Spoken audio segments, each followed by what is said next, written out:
जय श्री राम एवरीवन, जय Shri Krishna. So let's see आपके लिए क्या गाइडेंस दिया जा रहा है। इट्स अबाउट अ सिचुएशन जहां पर थर्ड पार्टी सिचुएशन कोई क्रिएट हुआ होगा एंड व्हाट इज समथिंग जो आपको जानना चाहिए, आपको पता नहीं होगा, या क्या जस्टिस आपको प्रोवाइड किया जा रहा है in the third party connection. Let's see. अगर आप इस इंसान से प्रेम करते थे और आपका करियर अभी बना नहीं है, मतलब यू आर सिंपली अभी करियर के बारे में आप सोच नहीं रहे, but you have the potential कि आप उसको फॉर्म करें, बट आप इस इंसान से बहुत ज्यादा गहरा प्यार करते थे, आपको पूरा भरोसा था कि ये कोई डिवाइन कनेक्शन है, बट आप अपने करियर को लेकर के हमेशा परेशान थी कि पता नहीं क्या होगा।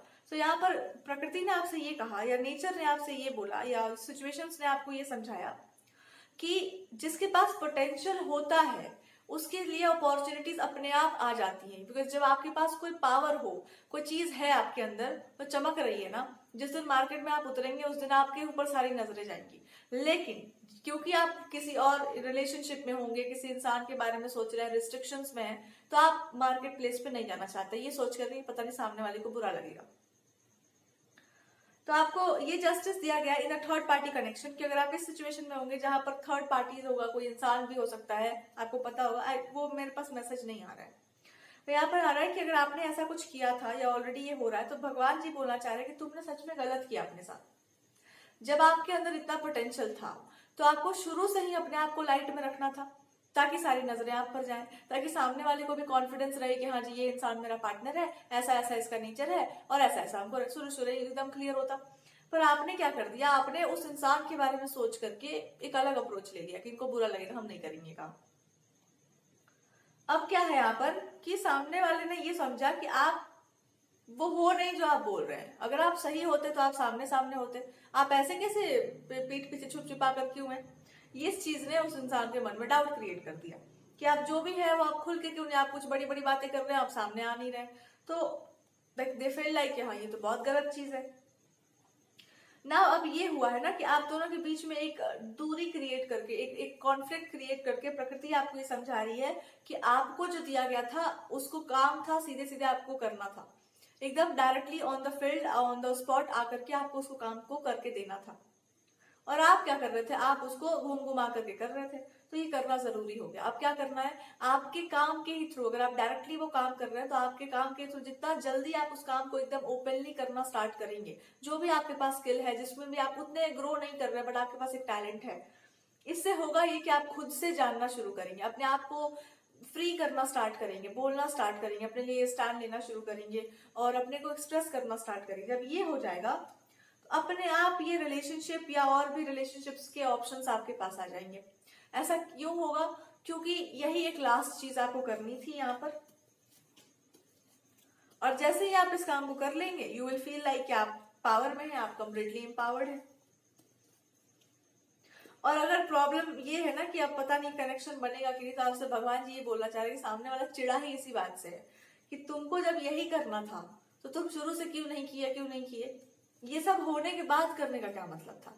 तो भगवान जी आपको ये समझाएंगे कि सब होने के बाद करने का ये मतलब था कि तुम दुनिया को ठीक से देख लो, अपने पार्टनर को ठीक से देख लो, पूरा जगत ठीक से देख लो कि कौन कितने पानी में है, कौन क्या क्या कर सकता है, और उसके बाद ये डिसाइड कर लेना कि अपने करियर को किसी के लिए भी कॉम्प्रोमाइज कभी मत करना। यानी कि फैमिली लाइफ में कुछ भी चल रहा हो, करियर में ध्यान देना चाहिए आपको पूरा, क्योंकि अल्टीमेटली यहाँ पर आपकी कीमत इसी बात से लगाई जा रही है कि आप करते क्या है।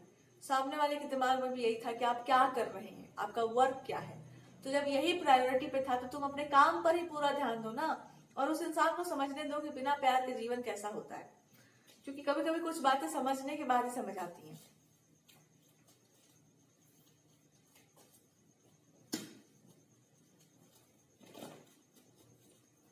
नाउ लेट्स सी और क्या आपको जस्टिस, अगर थर्ड पार्टी है तो वहां पर भी क्या आपको बोला जा रहा है। देखो थर्ड पार्टी में इस इंसान ने बड़े गेम्स तो अच्छे वाले खेल दिए होंगे थर्ड पार्टी के साथ, मतलब बहुत सारे माइंड गेम्स खेलना एंड आपके बारे में अच्छी अच्छी बातें बताना उस इंसान को, देखो ये इंसान ऐसा था वैसा था, और उस इंसान को और रोस्ट करना। और इसके बाद उस इंसान ने क्या किया कि उन सभी बातों को लेकर के, उन सभी चीजों को लेकर के अपने ऊपर चिपका लिया कि हम भी वही हैं, या फिर हम भी क्या कर सकते हैं, कौन सी बड़ी बात है। अब जब ऐसा हो गया तो क्या हुआ, तो ऐसा हो गया, तो उस इंसान ने वही सब करना स्टार्ट कर दिया जो आप क्या करते होंगे या जो आपके पास होगा, वो आप ही की बातें रिपीट करना, आप ही की तरह व्यवहार करना।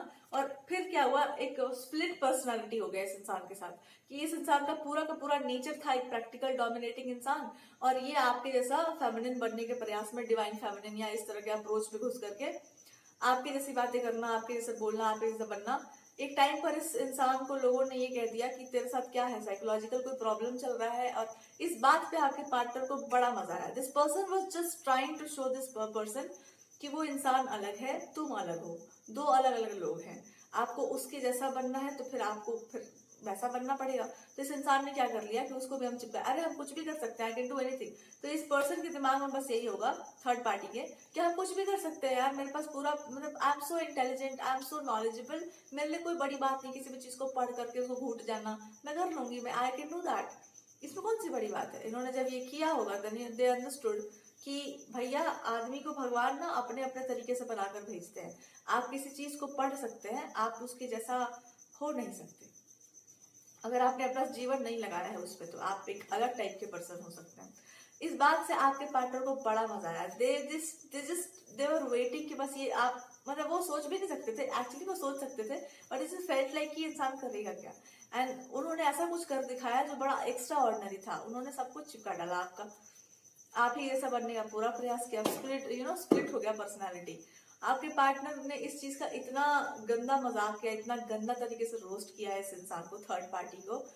ये मतलब they literally roasted your the third party. और जो भी उन लोगों के सपोर्ट में होंगे उस इंसान के, उनको भी उन्होंने रोस्ट कर डाला। जा जा करके बताया होगा कि देख ले बेटा, यही है, ये असली तुम्हारा जो है, यही प्रोडक्ट है ये।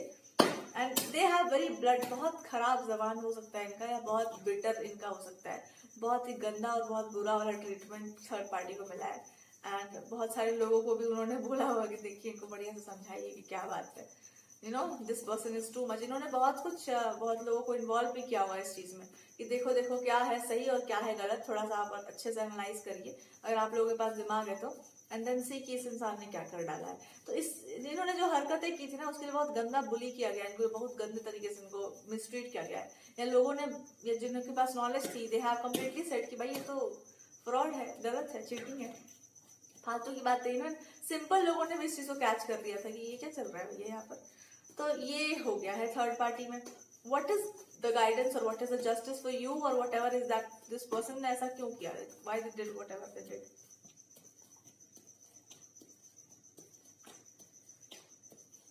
इस पर्सन ने ऐसा क्यों किया, इस पर्सन ने ऐसा इसलिए किया, या तो कुछ आपने बोला होगा, कुछ बहुत अच्छा वाला गाइडेंस आपने दे दिया होगा कि देखो आपने गलत किया हमारे साथ बहुत लंबे समय से, और आपने प्रॉपर लॉजिकल जस्टिफिकेशन दे दिया होगा कि देखो ऐसा ऐसा हुआ है और ऐसा ऐसा आपने यहाँ यहाँ गलती की है। एग्जैक्टली उसी को मान करके इस इंसान ने अपने तरीके से एक्ट कर दिया है कि हमने ये गलती करी है, बात तो सही है, अब इसको सुधारेंगे भी हम ही। पर प्रॉब्लम इस इंसान का ये है कि ठीक है ये सब हो चुका है, सारा ड्रामा नौटंकी नाटक सब हो चुका, हम खराब भी बन गए, हम बुरे भी बन गए, हम आपकी लाइफ से भी साइड हट जाते हैं। पर द क्वेश्चन इज कि आपका मतलब प्रेम है अभी नहीं है, आप क्या क्या बोलना चाह रहे हैं, आपका क्या मतलब मन बनता है। तो ये इंसान बहुत ही ज्यादा दबे कुचली आवाज में आपसे पूछना चाह रहे हैं कि ये सब तो हो गया, चलो ठीक है, पर ये बताओ कि मैं हूं ना अच्छा इंसान, मैं अ गुड पर्सन ना, कि मैंने जो भी किया सब ठीक किया, और आपको इनका आवाज सुनाई नहीं दे रहा। This person is just trying to say कि देखो मैंने बहुत अच्छा काम किया, I have done the best work, जो भी किया है इन्होंने, मतलब आपकी बातों को या आपकी चीजों को इन्होंने किसी से क्रॉस चेक करवाने का या क्रॉस चेक करवाने का पूरा प्रयास किया कि देख लो कोई सही है कौन सा गलत है। और ऑब्वियसली बात है कि आपकी चीजें बहुत सही थी, या आप वही थे जो आप बोल रहे थे। तो दे सेड कि हाँ ठीक है, मैंने आपके कहे अनुसार मैंने एक्ट किया है, सारी चीजें मैंने वैसी की हैं जैसे आपने लतेड़ लगाई थी, और वो बातें भी इन्होंने मे भी किसी को वो कंसिडर करवाई होंगी या बोली होंगी, शेयर करवाई होंगी कि भैया ऐसा ऐसा ये इंसान बोल रहा है। दे ऑल्सो सेड कि बिल्कुल सही बात है, ये तो एकदम अच्छी ही बात बोला जा रहा है ना। अब ये इंसान ये बोलना चाह रहा है कि आपको सुनाई दे रहा है ना, समझ में आ रहा है ना, तो आप क्यों अपने आप को छोटा बनाने पे तुले हुए, आप क्यों खुद को नीचा गिराने पे तुले हुए, जब आप लोगों की गलतियों को कॉल आउट कर सकते हैं, जब आप बेटर तरीके से हर चीज को एक्सप्लेन कर सकते हैं, जब आप इतने बढ़िया हो, इतने शानदार हो कि आपने एक बार जो है पर्दा हटाया और उसके बाद सारा खेल ही खत्म हो गया। तो आप इस पर्दे को क्यों गिराना चाहते हो, बार बार क्यों कर्टन में जाना चाहते हैं। जाना भी चाह रहे हैं तो पूरा फुल फ्लेज में आ जाइए, पूरे अपनी रियल पावर में आइए। छोटा बना करके खुद को मत रखो, ग्रैंड बनाओ खुद को, इतना ग्रैंड बनाओ कि हर कोई आपके आश्रम में आ सके। आपको मन करे तो हमको भी गरिया दो, कोई बात नहीं। आप सुनो मेरी बात, उसमें गलती दिखे तो बताओ, दूसरों को भी गलती दिखे तो बताओ, हमको कोई दिक्कत नहीं है। पर आप हमको गाइड करो। This person is just trying to tell you कि आप लगाम कसो मेरे ऊपर, आप हमको गाइड करो। हम नहीं चाहते कोई इससे पहले कोई और फिर कूद के आ जाए। आप मेरे ऊपर लगाम करिए, आप हमको नियंत्रण में लीजिए और आप अपने अकॉर्डिंगली हमको चलाओ। आई जस्ट वांट कि आप हमारे गुरु बन जाइए, आप जो हमको गाइड कीजिए। आप जो है बार बार दुबक के चल जाते हैं, अपने बिल में घुस जाते हैं कि नहीं हमको बाहर नहीं निकलना है। इस पर्सन से इसको तो हमको बार बार गलती करना पड़ेगा, उसके बाद ही आप ये हो पाएगा। तो दे आर सेइंग कि जो भी है आप रियल में आ जाइए। क्यों आप बार बार घुस जाते हैं अपने बिल में भैया? आपको लगता है कि आपका जरूरत नहीं है, इस ये इंसान जो कर रहा है सही कर रहे हैं, आपका क्या जरूरत है इसमें, है ना? आप तो जब आपको कभी कभी निकल के आना चाहिए। But this partner is saying कि हमको जरूरत नहीं है, आई जस्ट वांट कि आप रहिए मेरे बगल में। This is what it the whole concept is, कि तुम जो भी हो इतने हिम्मत से रहो कि हम तुमको कह सके कि हाँ ये इंसान मेरा जो है लाइफ पार्टनर बनने लायक है या बनेगा, या तो आप रहिएगा तब तो। आप घूंघट में लेके बैठे रहिएगा, आप बाहर ही नहीं निकलेंगे तो फिर कैसे पता चलेगा? तो अपने आप को जानो, अपने आप को समझिए, और आप जानते हैं तो अपने आप को छुपाओ मत, सामने प्रेजेंट करिए। I just don't want you to be timid और ये सब। वो जो आपने अपना रियल फेस रिवील किया होगा तो इनको लगा था कि ओ माय गॉड ये तो शानदार चेहरा है, अब ये चेहरा फिर से छुपने वाला है। दे आर सेइंग कि नहीं, justice is justice. They are saying कि उसी तरीके से आप दहाड़ो एकदम शेर की तरह। अच्छा लगा था सुनने में, बढ़िया था, एकदम साउंड कर रहा था। I just want that role again. God आपको यही समझा रहे हैं, एक होता है शक्ति का अभिमान और एक होता है शक्ति को संभालना। तो वो आपसे कह रहे हैं कि शक्ति का अभिमान होगा ना तो आप भागेंगे बार बार अपने कर्तव्य से, अपने काम से। और अगर शक्ति को आपने ठीक से संभालना सीखा है तो आप एक जेंटल जेन्युइन रोल में रहते हुए भी न्याय को स्थापित कर सकते हैं। तो अपने रोल को समझिए, अपने कार्य को समझिए। और इस व्यक्ति के प्रति आपके मन में जो घृणा का भाव है या जो भी ईर्ष्या, जो भी भरा पड़ा है, ये इसलिए भी है बिकॉज आप जो है गलती तो आपने की है। मे बी आपने बहुत साइंटिफिक तरीके से या बहुत ही ज्यादा प्रैक्टिकल तरीके से एक सिचुएशन को डील किया था, लेकिन अब आपसे कहा जा रहा है कि इस अभिमान से बाहर निकलो और इस अहंकार को छोड़ दो कि हम एक बार कुछ गलती हो गई उसके बाद फिर हम उधर नहीं देखते या ऐसा कुछ कर देते हैं। परिस्थितियों को समझिए और एक ईगो से बाहर निकलिए, विच इज कि हम फ्लेक्सिबल इतने हैं कि आई कैन डू, हम समझ सकते हैं परिस्थितियों को और सामने वाले को भी एनालाइज कर सकते हैं, जरूरत पड़ा तो थोड़ा बहुत उनको मोल्ड भी कर सकते हैं। बट आई विल चूज, इस एनर्जी में रहो कि ये सब तो अभी तक की बातें हैं, लेकिन आपको चूज करना है अपने जीवन में, चॉइस करनी है। आपके ऊपर कोई थोपा नहीं जा रहा है कुछ भी। एक एडवाइस आपके चॉइस के लिए, मेरे दिमाग में वो चौपाई आ रहा है कि बैर और प्रीति, लाइक हाँ बैर